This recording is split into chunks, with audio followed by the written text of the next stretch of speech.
وہ کیتھولک عیسائیت کو بھی اپنے ہاتھ میں لے لیا ہے۔ چنانچہ پوپ صاحب نے فرمان جاری کر دیا ہے کہ ہمارے خداوند یسوع مسیح کے قتل کی ذمہ داری ان یہودیوں پر نہیں ہے، بری کر دیے گئے۔ 1900 برس کے بعد، بلکہ 2000 برس کے قریب ہو گئے، انہیں ایگزونریٹ کر دیا گیا، ایبسالو کر دیا گیا، ان پر ذمہ داری نہیں۔ نتیجہ یہ نکلا ہے کہ ابھی چند مہینے پہلے جو مذاکرات صلح کے ہو رہے تھے، جن میں یاسر عرفات بھی تھے اور یہ اسحاق رابین گیا ہوا تھا واشنگٹن، وہاں سے واپس آیا ہے تو روم میں رک کر پاپائے روم سے ملاقات کر کے تشریف لائے ہیں، انہیں دعوت دی ہے کہ یروشلم آئیے، اور ویٹیکان نے تسلیم کر لیا ہے اسرائیل کو، اور ویٹیکان کا اب جو ہے ایک ایمبیسی، اس کا جو ہے سفارت خانہ وہ یروشلم میں بننے والا ہے، اور پوپ صاحب بھی وزٹ کرنے والے ہیں۔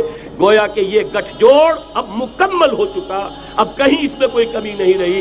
اس یونائٹڈ فورس کے ساتھ یہ نیو ورلڈ آرڈر اس وقت عالم اسلام پر حملہ آور ہے۔ اب اس میں نوٹ کیجئے کہ اس وقت کی فضا ہے کیا۔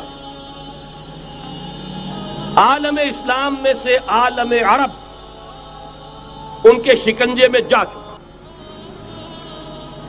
کیوں بنا کر کھڑے ہوئے ہیں اسرائیل کو ماننے کے لیے اور سر تسلیم خم کرنے کے لیے۔ انہیں بلا کر میڈرڈ میں پیش کیا گیا یہودیوں کے سامنے کہ تم جن کے ساتھ ایک ٹیبل پر بیٹھنے کو تیار نہیں تھے، میڈرڈ میں آؤ، آؤ اپنا قبرستان دیکھو، یہ اسپین کی سرزمین جہاں تم نے 800 برس حکومت کی تھی، یہ تمہارا قبرستان، یہاں آؤ اور بیٹھو اور ان کے ساتھ بات کرو۔ گئے تھے کہ نہیں تمام فرنٹ لائن سٹیٹس میڈرڈ میں؟ حالانکہ کوئی بین الاقوامی کانفرنس کبھی میڈرڈ میں نہیں ہوئی، یا تو یہ واشنگٹن میں، بعد میں وہ سارے معاملات واشنگٹن میں چلے، شروع وہاں سے کیا۔ اس لیے کہ نیوز ویک کا کچھ عرصے پہلے کور سٹوری جو تھی 1992 is the year of Spain. Why? 1592 was the year of the fall of Granada.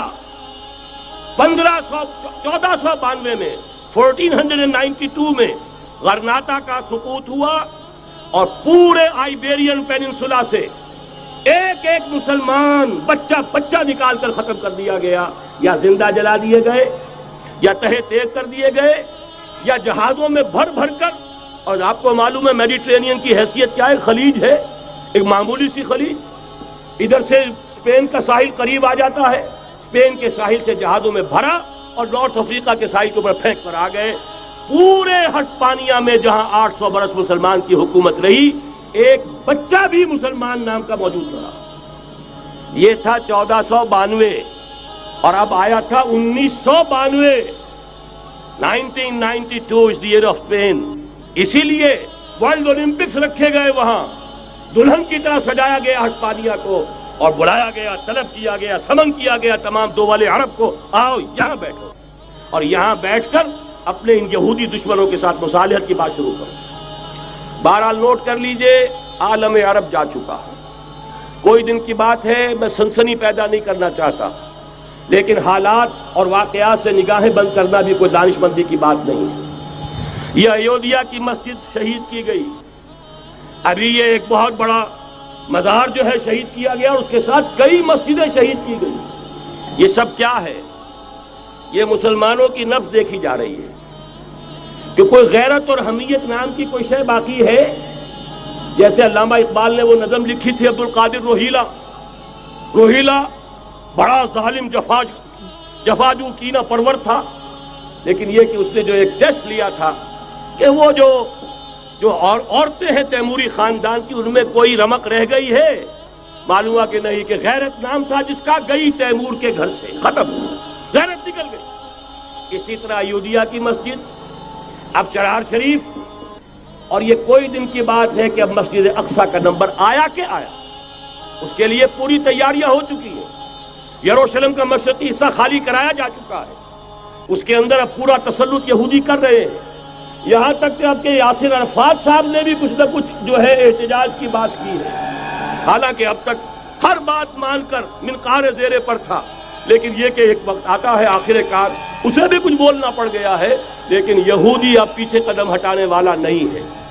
ان کا تھرڈ ٹیمپل، تیسری مرتبہ ہیکل سلیمانی تعمیر ہونا ہے، نوٹ کر لیجئے، ان کے لیے وہ وہی کچھ ہے جو ہمارے لیے کعبہ ہے.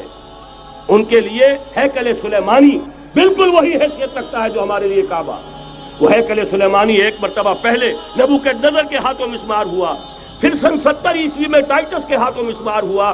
سن 70 کے بعد آج 1995 میں کتنے برس ہو گئے؟ پورے 1925 برس ہو گئے کہ ان کا کعبہ زمین بوس پڑا ہوا ہے. اب تک تو ان کا بس نہیں تھا، اب تو بس ہے کہ نہیں؟ اب ان کی حکومت ہے کہ نہیں؟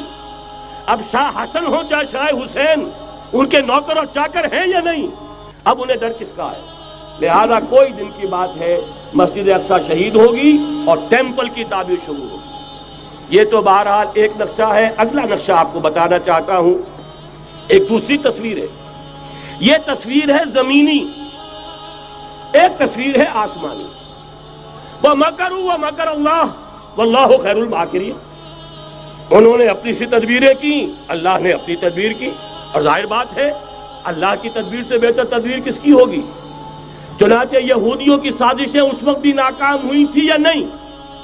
ظاہر بات ہے جاء الحق وزهق الباطل ان الباطل کان زہوقا. لہذا یہ آیتیں دونوں اعلان کر رہی ہیں کہ یہودیوں کی سازشیں بالآخر ناکام ہوں گی اور دین حق کا بول بالا ہو کر رہے گا. یہ تو ان آیتوں سے ظاہر ہے. یریدون لیطفئوا نور اللہ بافواہہم واللہ متم نورہ ولو کرہ الکافرون. یریدون ان یطفئوا نور اللہ بافواہہم ویابى اللہ الا یتم نورہ ولو کرہ الکافرون.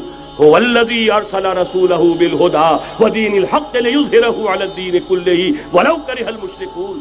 اللہ نے تو بھیجا ہی ہے اپنے رسول کو اس فیصلے کے ساتھ اور یہ ذمہ داری اور مشن دے کر کہ جو دین حق آپ کو دے کر بھیجا جا رہا ہے اسے غالب کیجئے، نافذ کیجئے، قائم کیجئے. اس مشن کے ساتھ بھیجا جا رہا ہے اور وہ بہرحال آیا جاء الحق وزهق الباطل ان الباطل کان زہوقا.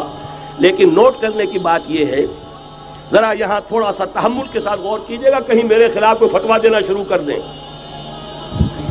کیا حضور کا مقصد بعثت اس وقت مکمل ہو گیا تھا؟ ایک درجے میں ہو گیا کہ جزیرہ نما عرب پر اللہ کے نور کا بھی اتمام ہو گیا، اللہ کا دین بھی غالب ہو گیا. ہو گیا کہ نہیں ہو گیا؟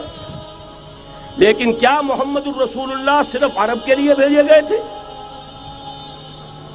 قرآن کہتا ہے ببانگ دہل وما ارسلناک الا کافۃ للناس بشیرا ونذیرا.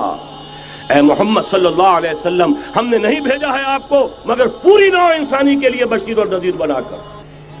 تو جان لیجئے کہ یہ مقصد بعثت محمدی صلی اللہ علیہ وسلم بتمام کمال اس وقت پورا ہوگا جب کل عالم انسانیت پر، کل روئے ارضی پر اللہ کا دین اسی طرح غالب ہو جائے گا جس طرح کہ محمد رسول اللہ والذین معہ صلی اللہ علیہ وسلم ورضی اللہ تعالی عنہم اجمعین، ان کے ہاتھوں سے، ان کے ایثار سے، ان کی قربانیوں سے، جن کا نقشہ آپ کے سامنے مولانا کھینچ چکے ہیں، ان کے اثار، ان کی قربانیاں، ان کی محنت، ان کی جفاکشی، ان کی سرفروشی، ان کے جان تن من دھن لگا دینے کے نتیجے میں جیسے اس وقت غالب ہوا تھا کل روئے ارضی پر غالب ہوگا، تب کہیں جا کر مقصد بعثت محمدی مکمل ہوگا. یہی وجہ ہے اقبال نے کہا تھا وقت فرصت ہے کہاں، کام ابھی باقی ہے، نور توحید کا اتمام ابھی باقی ہے. لیکن ساتھ ہی خوشخبری بھی دی تھی، یہ چمن معمور ہوگا نغمہ توحید سے. آئے گا وہ دور، یہ چمن معمور ہوگا نغمہ توحید سے، لازماً آتا رہے گا.